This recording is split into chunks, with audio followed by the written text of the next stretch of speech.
le marteau du président frappa le bois avec un claquement sec, un son qui résonna dans la salle d'audience du tribunal de Marseille comme une détonation sourde.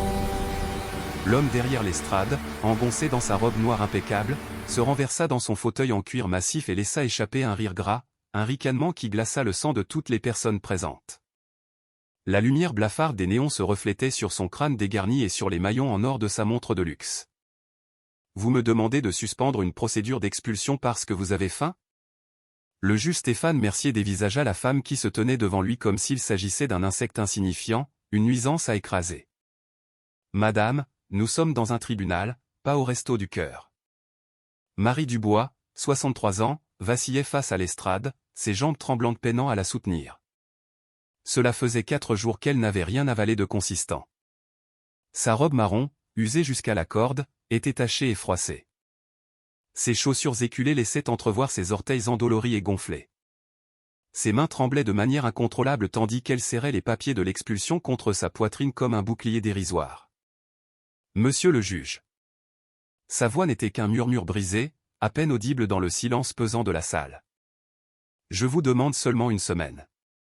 Juste une de plus. Ma retraite arrive vendredi et je pourrai payer le loyer en retard. J'ai juste besoin d'une semaine. » Mercier se pencha en avant, un sourire cruel étirant ses lèvres minces. « Savez-vous combien de personnes me racontent la même histoire chaque jour? Si je vous accorde une semaine, je devrais l'accorder à tout le monde. Ai-je l'air d'un assistant social? Quelques personnes dans l'assistance, des fonctionnaires et des avocats, esquissèrent des rires nerveux, désireux de plaire au puissant magistrat. L'avocat du propriétaire, un homme corpulent sanglé dans un costume gris de marque, sourit avec une satisfaction non dissimulée. Marie sentit le monde tourner autour d'elle. La faim la dévorait de l'intérieur, un feu acide qui lui consumait les entrailles. Elle n'avait rien mangé depuis lundi matin. Nous étions jeudi. Son estomac la torturait, comme si des couteaux s'y tordaient sans fin. « S'il vous plaît. » Ses yeux s'emplirent de larmes qu'elle luttait pour retenir. « Je n'ai nulle part où aller. Ma fille m'a abandonné il y a 2 ans. Je n'ai pas de famille.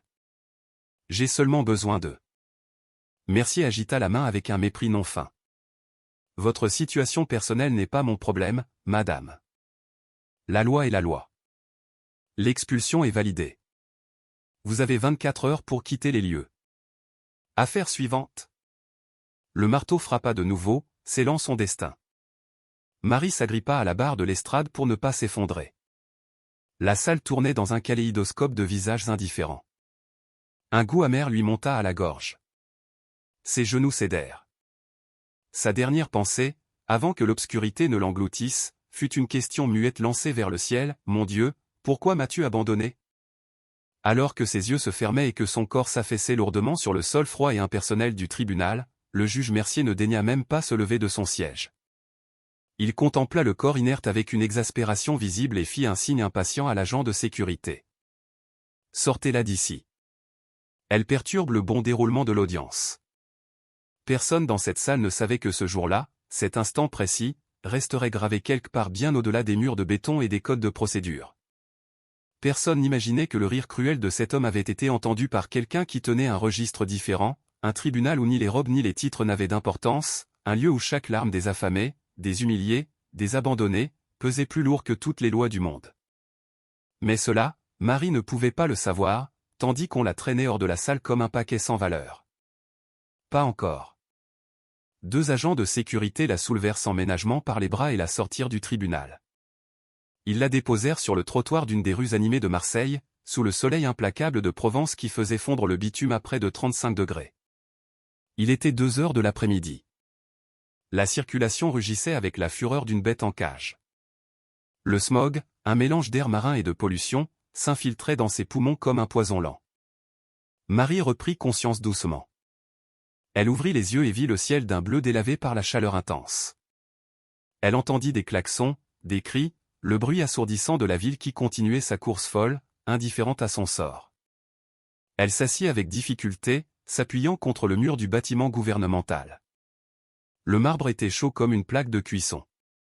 Ses mains tremblaient, non seulement de faim, mais d'humiliation, d'une onde si profonde qu'elle la brûlait plus encore que le soleil. 24 heures.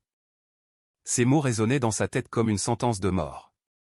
Demain, à la même heure, elle serait à la rue avec ses quelques possessions, sans toit, sans nourriture, sans espoir. Marie avait travaillé toute sa vie. 40 ans à faire des ménages dans les grands appartements du Prado, à laver le linge des autres, à garder des enfants de famille qu'il a traités comme un meuble. 40 ans à économiser chaque euro pour offrir une vie meilleure à sa fille, Chloé, pour lui payer son école de commerce, les livres, les vêtements de marque qu'elle désirait tant, pour qu'elle ne connaisse jamais la faim comme elle l'avait connue dans son enfance. Et maintenant, alors que Marie avait plus que jamais besoin d'elle, Chloé ne répondait pas à ses appels. Elle sortit son téléphone portable, un vieux modèle à clapet avec un écran fissuré. Elle composa le numéro de sa fille pour la 10e fois cette semaine. 5 sonneries. La messagerie. Ma chérie, c'est encore moi. La voix de Marie n'était qu'un fil cassé. S'il te plaît, j'ai besoin de te parler. On va me mettre à la porte de mon studio. Je n'ai nulle part où aller. J'ai juste besoin que tu me prêtes 300 € jusqu'à vendredi. Je te les rendrai, je te le jure devant Dieu. S'il te plaît, appelle-moi. Je t'aime. Elle raccrocha et fixa le téléphone, espérant, suppliant. Rien. Chloé Martin travaillait comme chef de projet marketing dans une start-up technologique. Elle gagnait 4 000 € par mois. Elle vivait dans un appartement moderne près du Vieux-Port. Elle conduisait une Renault Clio récente. Elle allait au Starbucks tous les matins. Elle publiait des photos sur Instagram de ses brunchs dans des restaurants où un seul plat coûtait ce que Marie gagnait en une semaine de ménage. Mais elle ne répondait pas aux appels de sa mère. Marie rangea son téléphone et se releva péniblement. Chaque mouvement était un effort titanesque. Le monde continuait de tanguer. Elle devait manger quelque chose, n'importe quoi, un sandwich, une part de quiche, ne serait-ce qu'un morceau de pain dur. Elle fouilla les poches de sa robe. Elle trouva 3 pièces. 2,30 € au total. Pas même assez pour un sandwich jambon-beurre. Elle marcha le long de l'avenue, d'un pas chancelant, se tenant au mur pour ne pas tomber. Les gens passaient à côté d'elle sans la voir. Des cadres en costume, des femmes élégantes avec des sacs des Galeries Lafayette, des étudiants avec leurs écouteurs. Tous étaient pressés, tous avaient un endroit où aller, un repas qui les attendait, une maison avec un toit. Marie était invisible. Elle arriva jusqu'au marché des Capucins, un labyrinthe vibrant d'étals et d'odeurs qui, en temps normal, lui aurait mis l'eau à la bouche. Mais aujourd'hui, chaque arôme était une torture. Le poulet rôti qui tournait sur sa broche, les effluves d'épices, d'olives et de fromage. Son estomac se tordit avec une telle violence qu'elle dut s'arrêter et s'appuyer contre un poteau, le souffle coupé. « Ça va, madame ?» Une voix douce la fit lever les yeux. C'était une jeune femme d'environ 25 ans, avec un tablier taché de sauce. Elle travaillait à un petit stand de crêpes. « Oui, juste. » Marie essaya de sourire, mais ses lèvres tremblaient. « J'ai juste un petit vertige. » La jeune fille la regarda avec une inquiétude sincère, sans jugement, sans pitié condescendante, juste une simple préoccupation humaine. « Asseyez-vous ici un moment. » Elle lui approcha une chaise en plastique. Marie se laissa tomber dessus. La jeune femme disparut un instant et revint avec un verre de limonade fraîche, pétillante de bulles. « Tenez. Il fait très chaud. » Marie but avec désespoir. Le liquide froid et sucré coula dans sa gorge comme une bénédiction. Elle ferma les yeux, sentant son corps absorber chaque goutte. « Merci, ma petite. Que Dieu vous bénisse. Quand avez-vous mangé pour la dernière fois ?» La jeune fille s'accroupit à sa hauteur, la regardant droit dans les yeux. Marie ne voulait pas le dire. La honte l'étouffait. Mais quelque chose dans le regard de cette jeune femme la poussa à l'honnêteté. Lundi. Sa voix était à peine audible. J'ai mangé un peu de pain avec du fromage, lundi matin. La jeune fille écarquilla les yeux, horrifiée. Il y a 4 jours, madame ? Mais c'est dangereux. Attendez ici. Elle se leva et retourna à son stand. Marie la vit parler avec un homme plus âgé, probablement le propriétaire. L'homme jeta un regard vers elle, hocha la tête et commença à préparer quelque chose. Quelques minutes plus tard, la jeune femme revint avec une copieuse assiette de crêpes salées, garnie de jambon et de fromage, avec une salade verte, et une baguette fraîche dans un sac en papier. Tenez. Mangez doucement, sinon vous allez vous sentir mal. Marie regarda l'assiette comme si c'était un mirage. Les larmes jaillirent, incontrôlables. Je ne peux pas. Je n'ai pas de quoi vous payer. Personne ne vous demande rien. La jeune fille posa l'assiette dans ses mains. Mangez, s'il vous plaît. Marie prit la première bouchée avec des mains tremblantes. La saveur explosa dans sa bouche avec une telle intensité que c'en était presque douloureux. Le fromage fondant, le jambon salé, la crêpe moelleuse. Elle ferma les yeux et se mit à pleurer en mâchant. Elle ne se souvenait pas que la nourriture pouvait avoir un goût aussi divin. Ou peut-être que si, elle s'en souvenait, du temps où elle avait une maison, un travail, une dignité. Elle mangea lentement, comme la jeune fille le lui avait conseillé. Chaque bouchée était un mélange de plaisir et de douleur. Son estomac, vide depuis si longtemps, protestait et remerciait en même temps. « Comment vous appelez-vous » demanda Marie entre deux sanglots. « Léa Gauthier. »« Que Dieu vous rende au centuple tout ce que vous m'avez donné, Léa. Que vous ne manquiez jamais de rien. » Léa sourit et lui serra gentiment l'épaule avant de retourner à son poste. Marie termina les crêpes, but sa limonade, et garda précieusement la baguette dans son sac. Pour la première fois depuis des jours, elle sentit qu'elle pouvait respirer sans que sa poitrine lui fasse mal. Mais lorsqu'elle se leva pour partir, la réalité la frappa à nouveau comme un poing dans le ventre. Demain, elle serait à la rue. Le soleil commençait à descendre quand Marie arriva à son petit studio. Ce n'était pas grand-chose, à peine 9 mètres carrés dans un immeuble ancien avec cour commune dans le quartier du Panier, l'un des plus vieux et des plus modestes de Marseille. Les murs en crépi étaient écaillés, avec des taches d'humidité qui formaient des cartes de moisissure noire. Le plafond était homé fissuré. Il n'y avait qu'une petite fenêtre donnant sur une cour intérieure sombre, mais c'était son foyer. Elle vivait là depuis 12 ans, depuis que son mari, Raoul, était mort d'une crise cardiaque alors qu'il travaillait comme docker sur le port. Depuis que Chloé était partie à l'école de commerce, puis avait décidé que sa mère ne cadrait plus avec sa nouvelle vie de jeune cadre dynamique. Marie entra et ferma la porte derrière elle. La pénombre l'enveloppa. Il y avait un lit simple avec un matelas affaissé et des draps rapiécés, une table en plastique avec 2 chaises dépareillées, une kitchenette électrique à 2 plaques qui ne fonctionnait plus très bien, une armoire en bois qu'elle avait trouvée dans la rue.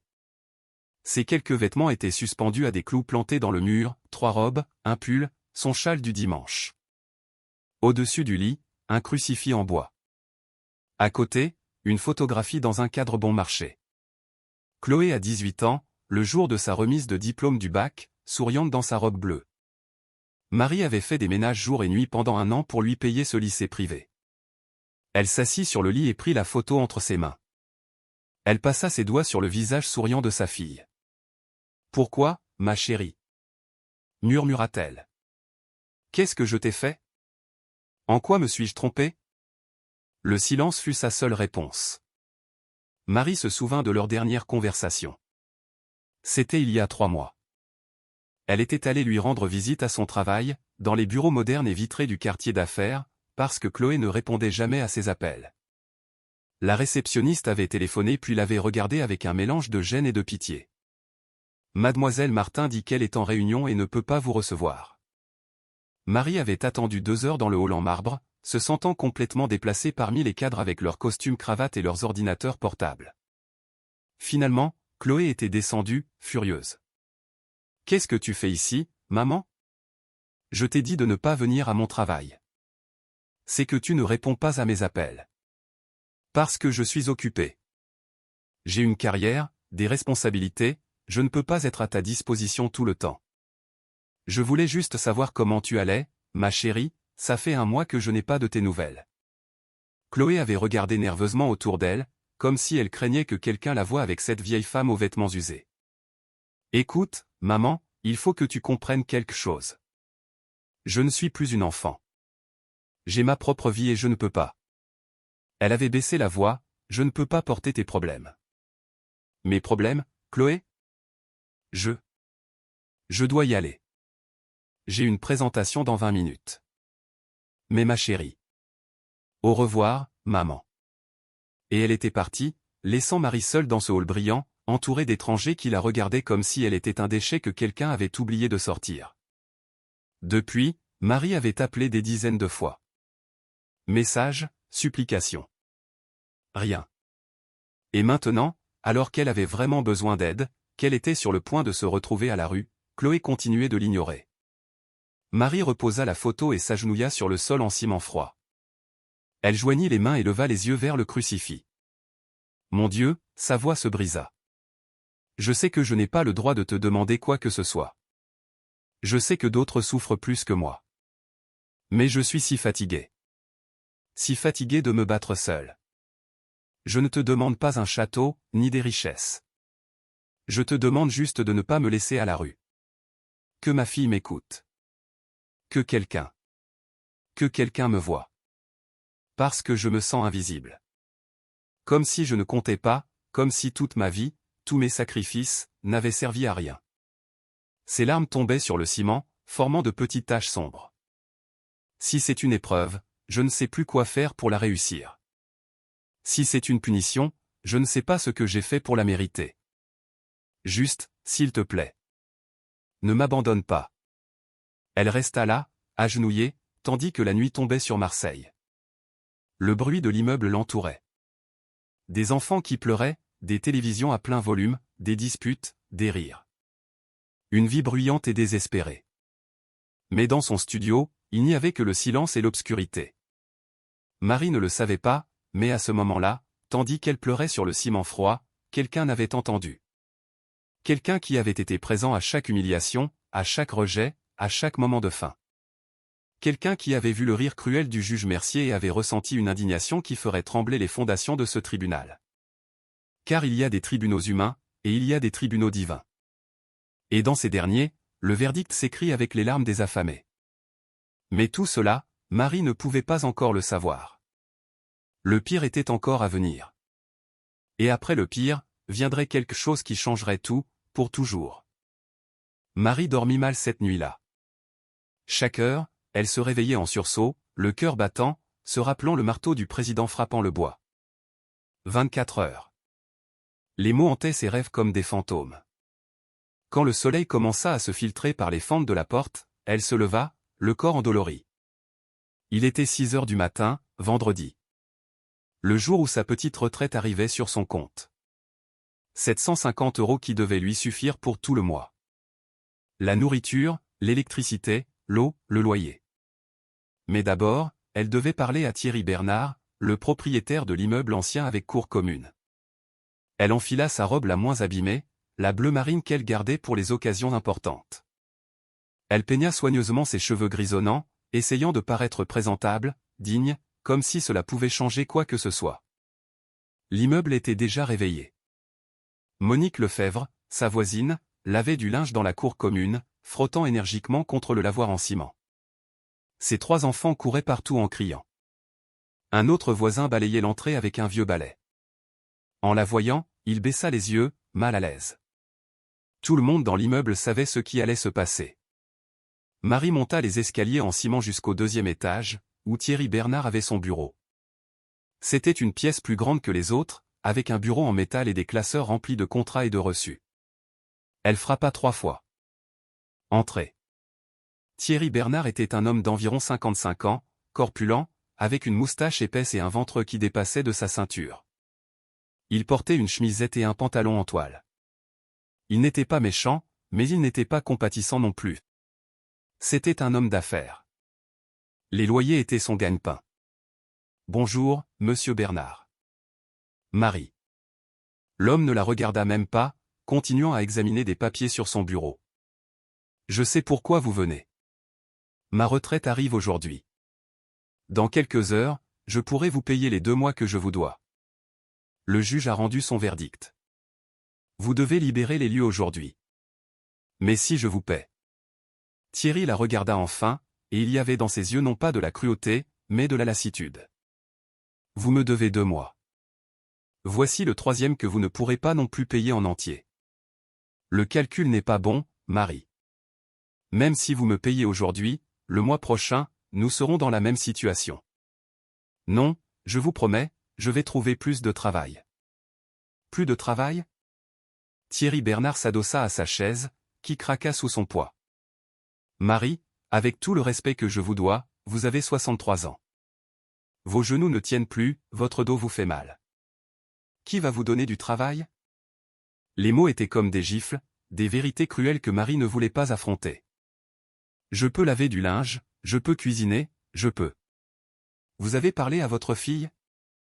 Ce n'était pas une question, c'était une affirmation. Marie baissa les yeux. Elle ne répond pas à mes appels. Thierry Bernard soupira lourdement. Pendant un instant, Marie crut voir de la compassion sur son visage, mais ce qu'elle vit était de la gêne. L'homme se gratta le menton et sortit une enveloppe Kraft d'un de ses tiroirs. Écoutez, Marie, je ne veux pas faire ça. Vous avez été une bonne locataire pendant des années. Mais je dois aussi penser à ma famille. Cet immeuble est mon gagne-pain. Si je laisse quelqu'un prendre du retard, tout le monde voudra en prendre. Juste une semaine de plus, s'il vous plaît. L'avocat de l'autre partie va me tomber dessus si je ne respecte pas l'expulsion. J'ai déjà gagné un procès. J'ai l'ordonnance. Si je ne vous sors pas aujourd'hui, c'est moi qui risque une amende.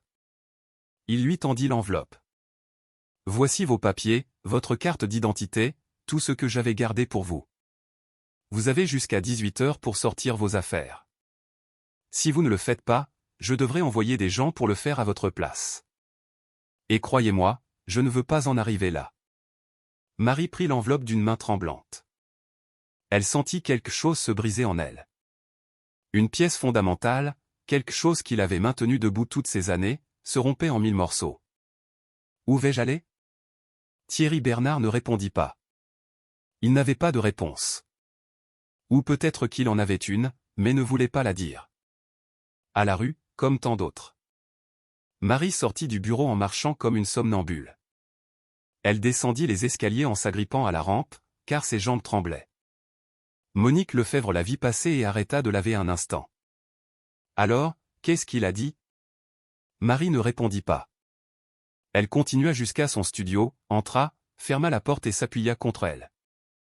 Le monde entier s'effondrait autour d'elle. Elle regarda la pièce qui avait été son foyer pendant 12 ans. Si petite, si pauvre, mais à elle. Le seul endroit au monde où elle pouvait fermer une porte et se sentir en sécurité. Dans 6 heures, même cela lui serait enlevé. Elle s'assit sur le lit et sortit son téléphone. Elle composa le numéro de Chloé une dernière fois. Cette fois, le téléphone ne sonna même pas.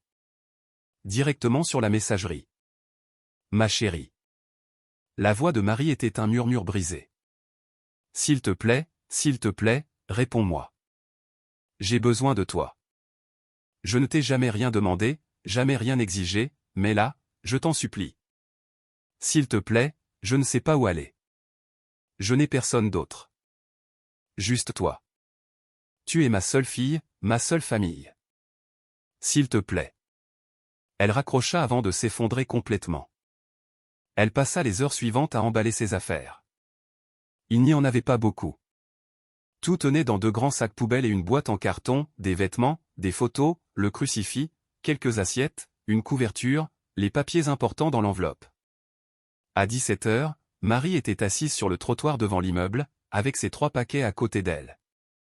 Thierry Bernard lui avait accordé 1 heure de plus, pure miséricorde. Mais l'heure s'écoulait. Les gens passaient. Certains la regardaient avec pitié, d'autres avec indifférence. Personne ne s'arrêtait. Personne ne demandait si elle avait besoin d'aide.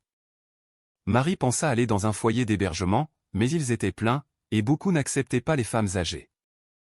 Elle pensa chercher une connaissance, mais elle n'avait pas d'amis proches. Elle avait tellement travaillé toute sa vie qu'elle n'avait jamais eu le temps de cultiver des amitiés profondes. Le soleil commença à descendre. Le ciel se teinta d'orange et de rose, magnifique et indifférent. Marie ferma les yeux et sentit la fatigue de 63 ans s'abattre sur elle comme une montagne. Une fatigue qui n'était pas seulement physique, mais qui venait de l'âme. Un épuisement d'avoir lutté si longtemps sans que personne ne voie, sans que personne ne reconnaisse le sacrifice, sans que personne ne dise « Marie, ça suffit. Tu en as fait plus qu'assez. Repose-toi. Je m'occupe de toi. Dieu. » murmura-t-elle vers le ciel qui s'assombrissait. Je n'en peux plus. Si tu veux me prendre avec toi, fais-le. Mais s'il te plaît, ne me fais plus souffrir. Je n'ai plus la force. Et ce fut à ce moment-là, alors qu'elle avait perdu tout espoir, qu'elle était sur le point d'abandonner complètement, que quelque chose se produisit. Ce ne fut pas spectaculaire, ni évident. En fait, ce fut si subtil que cela aurait pu facilement se perdre dans le bruit de la ville. Un homme s'arrêta devant elle. Marie leva les yeux. C'était un homme d'environ 40 ans, de carrure moyenne, vêtu simplement, un jean, une chemise blanche, des chaussures usées. Rien de spécial, rien qui ne le distingue des milliers d'hommes qui parcouraient Marseille chaque jour. Mais il y avait quelque chose dans ses yeux. Une profondeur, une chaleur que Marie n'avait pas vue depuis très longtemps. « Excusez-moi, madame. » Sa voix était calme, aimable. « Avez-vous besoin d'aide ?» Marie faillit rire. Si elle avait besoin d'aide? Quelle question! Elle avait besoin d'un miracle. Merci, monsieur, mais je ne pense pas que vous puissiez m'aider. L'homme regarda les sacs à côté d'elle, les paquets, la boîte en carton. Il ne posa aucune question, ne demanda aucune explication. Il hocha simplement la tête, comme s'il comprenait tout sans avoir besoin de mots.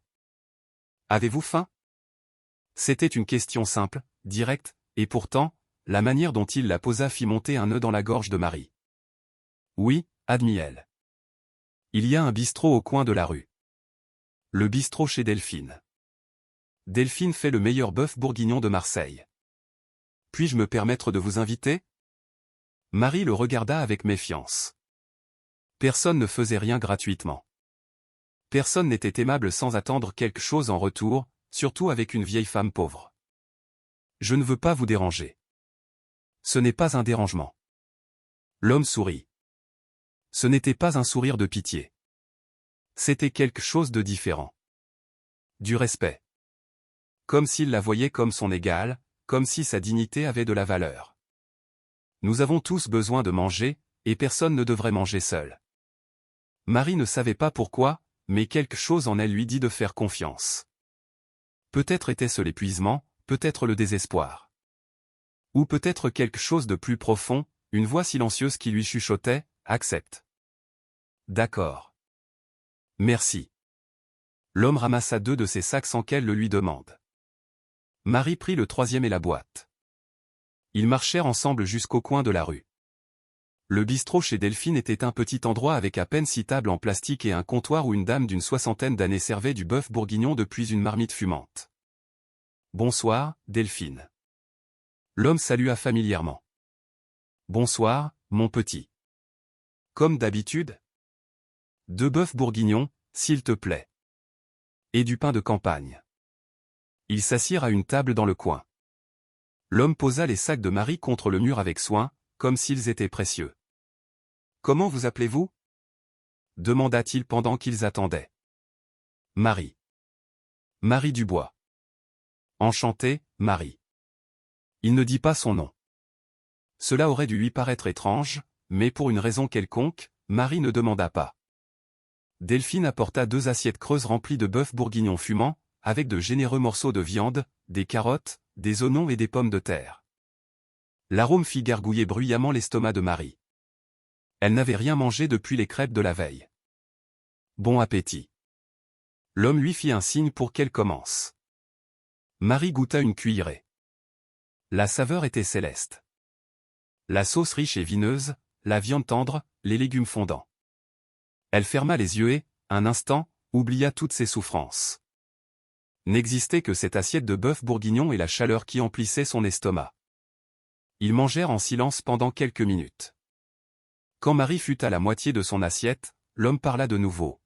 « Marie. » Il prononça son nom avec une telle douceur qu'elle leva les yeux. « Je sais que la journée a été difficile. » Ce n'était pas une question, c'était une affirmation. Comme s'il savait.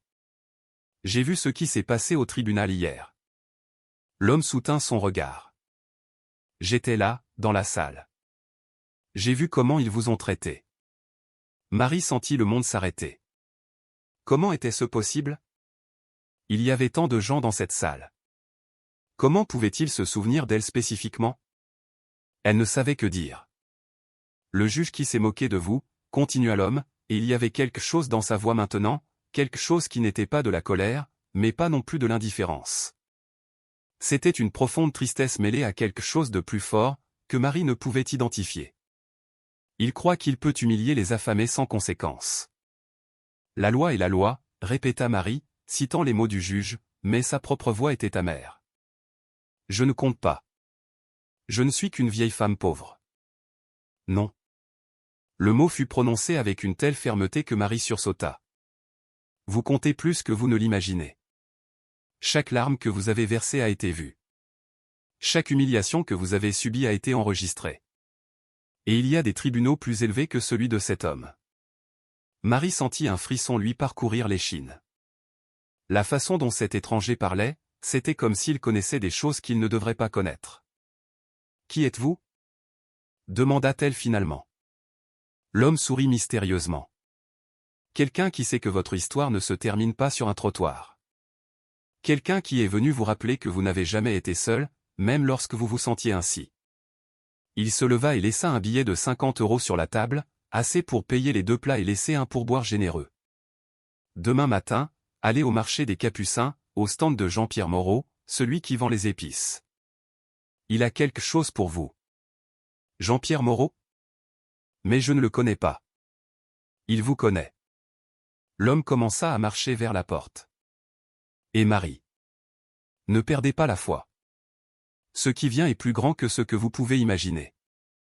Et avant que Marie ne puisse lui poser une autre question, l'homme sortit du bistrot et se perdit dans la foule de la rue. Marie resta assise, confuse, le cœur battant la chamade. Que venait-il de se passer ? Qui était cet homme ? Comment connaissait-il son nom de famille alors qu'elle n'avait dit que Marie ? Comment savait-il pour le tribunal ?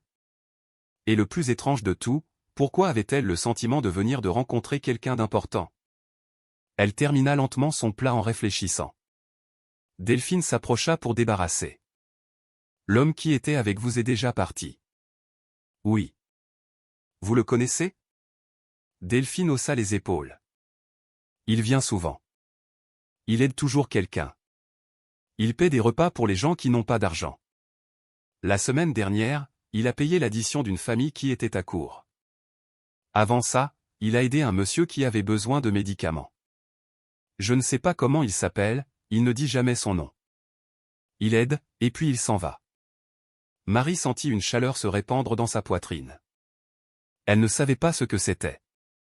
De l'espoir, peut-être. Ou simplement le sentiment que peut-être, juste peut-être, elle n'était pas aussi abandonnée qu'elle le croyait. Elle passa cette nuit dans un foyer d'hébergement que Delphine lui recommanda. Ce n'était pas confortable. Des lits superposés en métal dans un dortoir avec 20 autres femmes, des ronflements, des pleurs de bébés, l'odeur de l'humanité entassée. Mais c'était un toit. Et après avoir pensé dormir dans la rue, Marie en fut reconnaissante. Le lendemain matin, elle se leva tôt, prit ses affaires et se dirigea vers le marché des Capucins. Il était 7 heures. Le marché commençait à peine à s'animer. Des commerçants déballaient leurs marchandises, des balayeurs nettoyaient les allées. L'odeur des croissants chauds et du café se mêlait à celle des fleurs et des épices. Marie demanda après Jean-Pierre Moreau. Un vendeur lui indiqua le fond du marché. Là-bas, au bout de l'allée 3, le stand avec les herbes de Provence suspendues. Marie marcha dans l'allée étroite, évitant les diables chargés de caisses. Elle arriva à un stand rempli d'épices en sac, cumin, poivre, cannelle, anis. Des bouquets d'herbes séchées pendaient du toit. Et derrière le comptoir, un homme d'environ 70 ans, mince, avec des lunettes épaisses et un pull en laine marron. « Monsieur Moreau ?» L'homme leva les yeux et sourit. « Marie. » dit-il, comme s'il la connaissait depuis toujours. « Mon neveu vous envoie. »« Votre neveu ? » ?»« L'homme qui vous a aidé hier. Il m'a appelé hier soir.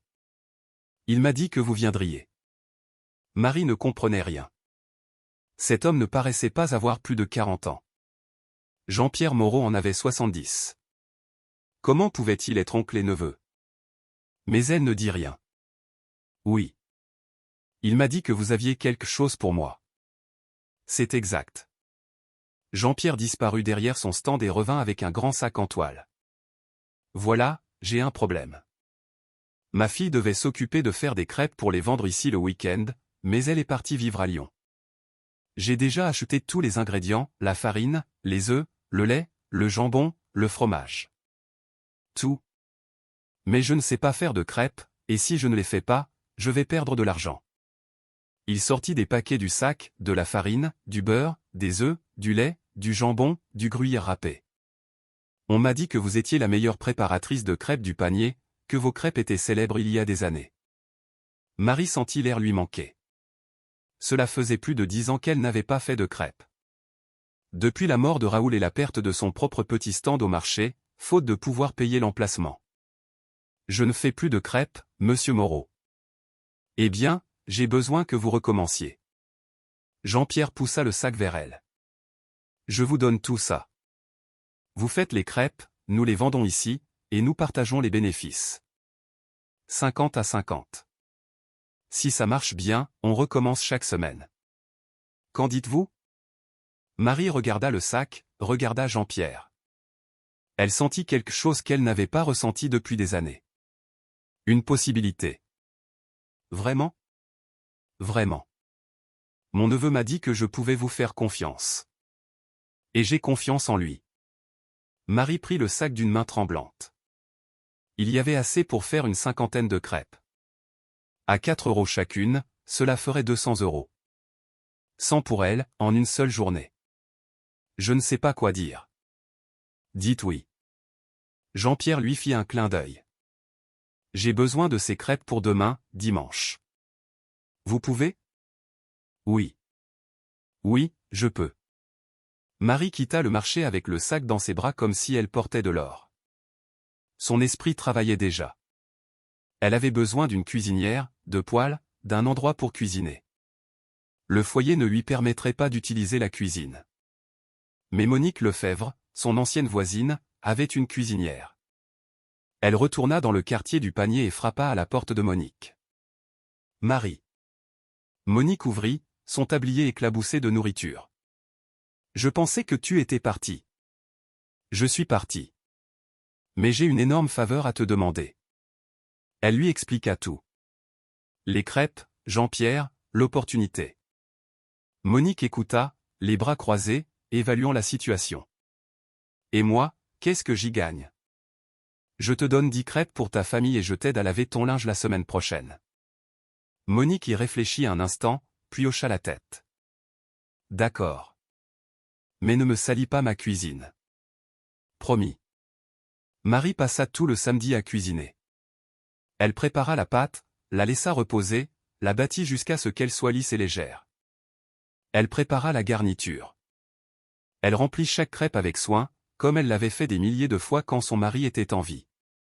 Ses mains se souvenaient. Les mouvements étaient automatiques. Verser une louche de pâte, l'étaler d'un mouvement circulaire, ajouter la garniture, plier. L'une après l'autre.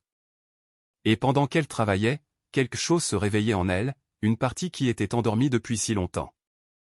La fierté. La dignité. Le sentiment d'être utile, d'avoir un but. Les enfants de Monique venaient voir. Elles sont prêtes? On peut en goûter une. Pas encore, les petits. Attendez qu'elles soient toutes cuites. Elle fit cuire les crêpes une par une. Quand elle eut terminé, l'arôme qui s'échappait de la pile était céleste. L'odeur de son passé, l'odeur de temps meilleur. Elle en goûta une. La saveur était parfaite. La crêpe était fine, moelleuse, bien garnie. Elle ferma les yeux et se souvint de Raoul qui les goûtait et disait, « Ma reine, ce sont les meilleures crêpes du monde. » Le lendemain matin, elle arriva au stand de Jean-Pierre Moreau avec ses 50 crêpes empilées dans une corbeille recouverte d'un linge propre. Jean-Pierre souleva le linge et inhala l'arôme. Mon Dieu, l'odeur est incroyable. Ils installèrent un écriteau, les crêpes de Marie, 4 €. À 9 h du matin, ils vendirent la première crêpe. À 10 h, ils en avaient vendu 20. À midi, il n'en restait plus une seule. Jean-Pierre compta l'argent avec un énorme sourire. 200 €. Il en donna 100 à Marie. Voici votre part. Et vous avez déjà une commande pour dimanche prochain. Les gens demandaient si vous alliez revenir. Marie regarda les billets dans sa main. 100 € gagnés par son travail, son talent, ses mains. Pour la première fois depuis des mois, elle ressentit quelque chose qui ressemblait à de la dignité. Merci, monsieur Moreau. Ne me remerciez pas moi. Remerciez mon neveu. C'est lui qui m'a parlé de vous. Marie pensa à cet homme mystérieux, celui qui avait payé son bœuf bourguignon, celui qui connaissait son nom sans qu'elle le lui ait dit, celui qui était au tribunal, celui qui avait tout arrangé. Comment puis-je le trouver pour le remercier? Jean-Pierre haussa les épaules. Je ne sais pas où il habite. Il apparaît quand on s'y attend le moins. Mais vous le reverrez sûrement. Il a l'habitude d'apparaître quand on a le plus besoin de lui. Marie quitta le marché avec ses 100 € et une sensation étrange dans la poitrine, comme si quelque chose était en train de changer, comme si les morceaux de sa vie brisée commençaient à se remettre en place. Elle ne savait pas que ce n'était que le début. Que ce qui allait suivre serait plus grand, plus douloureux et plus beau qu'elle ne pouvait l'imaginer. Car pendant qu'elle vendait des crêpes et retrouvait sa dignité morceau par morceau, ailleurs dans la région, un juge qui s'était moqué d'une femme affamée était sur le point de découvrir que certains ricanements s'entendent dans des lieux très élevés, et que la justice divine ne fonctionne pas comme la justice humaine. Elle n'arrive pas en 24 heures. Elle arrive quand elle doit arriver. Et quand elle arrive, elle change tout.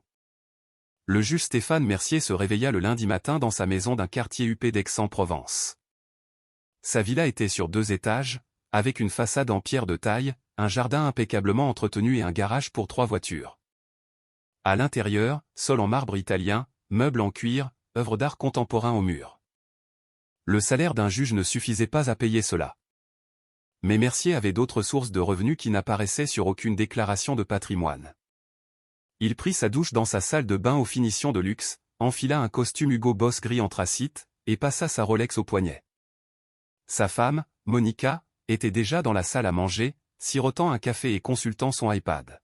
« Bonjour. » Mercier lui déposa un baiser mécanique sur la joue. « Ton petit déjeuner est dans la cuisine. J'ai rendez-vous avec le décorateur à 10 h. Encore? On vient de refaire le salon. C'était il y a 6 mois, Stéphane. C'est déjà démodé. » Mercier ne discuta pas. Monica dépensait l'argent comme de l'eau, mais il gagnait suffisamment pour la satisfaire. Et une femme satisfaite ne posait pas de questions. Il déjeuna rapidement, jus de légumes, omelette au blanc d'œuf, pain complet. Son nutritionniste lui avait conçu un régime pour perdre les 10 kilos qu'il avait en trop.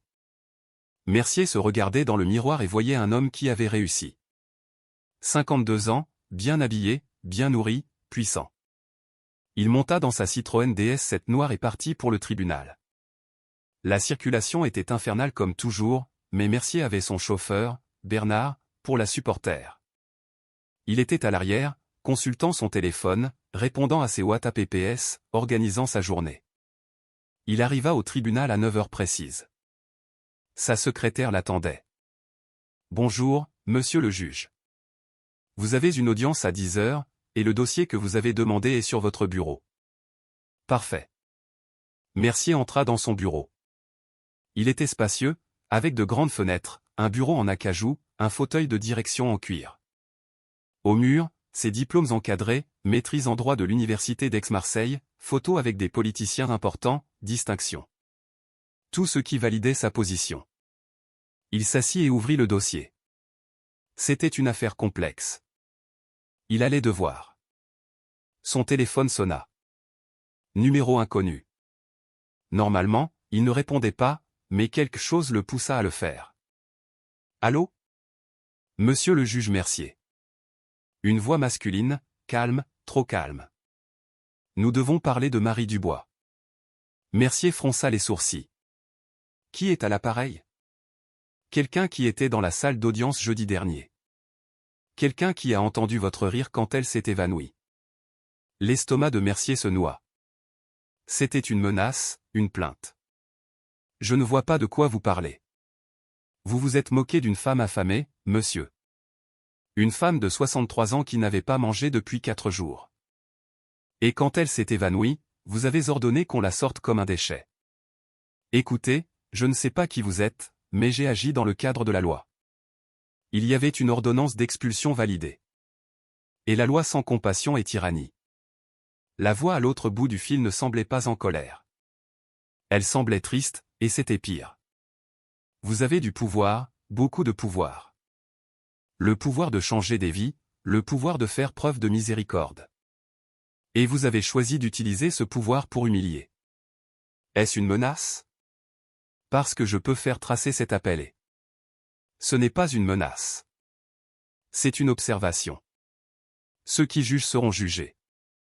Ceux qui mesurent seront mesurés. Et vous, monsieur le juge, vous serez mesuré avec la même aune que celle que vous avez utilisée pour Marie. Mais qui diable? La ligne fut coupée. Mercier resta à regarder son téléphone, le cœur battant. Qu'est-ce que c'était que ça? Un activiste des droits de l'homme? Un journaliste? Un membre de la famille de cette femme? Il essaya de se calmer. Ça ne voulait rien dire. Des gens mécontents appelaient tout le temps. Des menaces en l'air. Il oublierait ça dans une heure. Mais il n'oublia pas. Car à 11 heures du matin, en pleine audience, sa secrétaire entra, l'air inquiet. « Monsieur le juge, excusez l'interruption, mais il y a un problème avec votre compte bancaire. » Quoi? La banque a appelé. Ils disent qu'il y a eu un débit non autorisé de 15 000 €. Mercier sentit le sang quitter son visage. Il s'excusa auprès des parties, sortit de la salle et appela sa banque. « Monsieur Mercier, nous avons détecté une opération inhabituelle ce matin à 9h47. 15 000 € transférés vers un compte que nous ne reconnaissons pas. Comment est-ce possible? Je n'ai autorisé aucun transfert. Nous enquêtons. Il semble que quelqu'un ait accédé à votre banque en ligne avec vos identifiants. C'est impossible. J'ai toutes les mesures de sécurité. Nous bloquons temporairement le compte pendant que nous enquêtons. Nous avons également détecté des tentatives d'accès à vos autres comptes. » Mercier paniqua. Il avait plusieurs comptes, certains légaux, d'autres moins. Bloquer tout. Tout. Oui, monsieur. Il raccrocha, les mains tremblantes. Que se passait-il? D'abord l'appel étrange. Maintenant ça. Coïncidence? Non, il ne croyait pas aux coïncidences. Le reste de la journée fut un cauchemar. À 14 heures, il reçut un appel du parquet. Ils avaient reçu une dénonciation anonyme concernant des irrégularités présumées dans certains de ses jugements. Il voulait examiner des dossiers. À 17 heures, sa femme l'appela, hystérique.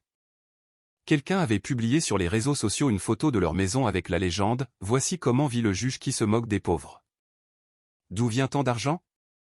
À 18 heures, en sortant du tribunal, il y avait un petit groupe de manifestants. Pas plus de 20 personnes, mais ils avaient des pancartes. Justice pour Marie, juge corrompu dehors. Mercier se précipita dans sa voiture. Son chauffeur le sortit de là rapidement, mais les images resteraient, sur les vidéos, les réseaux sociaux, partout. Quand il rentra chez lui, il était épuisé, effrayé, furieux. Sa femme l'attendait avec un double whisky. « Qu'est-ce qui se passe, Stéphane? » « Je ne sais pas. » Et c'était vrai, il ne savait pas. Mais ce qu'il savait, c'est que quelque chose avait changé. Comme s'il avait franchi une ligne invisible, comme s'il avait réveillé quelque chose qu'il n'aurait pas dû. Cette nuit-là, il ne put dormir. Il n'arrêtait pas de penser à cette femme, Marie Dubois. Qui était-elle? Une sans-abri de plus, une parmi des centaines. Pourquoi ça? Pourquoi maintenant? Son téléphone vibra à 2h34 du matin. Un message d'un numéro inconnu. Les tribunaux terrestres peuvent fermer les yeux sur la faim, mais il y a des tribunaux qui ne dorment jamais. Et dans ces tribunaux, votre rire a été entendu. Mercier effaça le message d'une main tremblante, mais il ne put effacer la peur qui grandissait dans sa poitrine. Car quelque part au fond de son être, dans une partie qu'il avait ignorée pendant des années, une voix lui murmurait quelque chose qu'il ne voulait pas entendre. Ce n'est que le début.